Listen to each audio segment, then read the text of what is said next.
Mobile connectivity is vital, but in time of crisis, it becomes a lifeline. In early 2024, civil unrest in Sudan escalated, and attacks on critical mobile infrastructure cut off nearly 50 million people.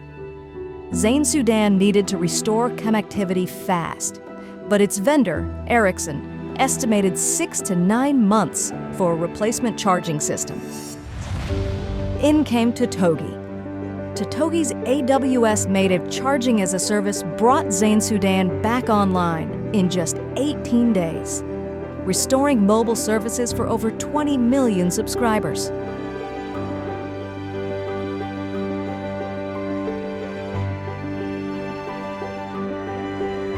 More than just technology, Totogi brought safety, connectivity, and a way forward to a nation in need.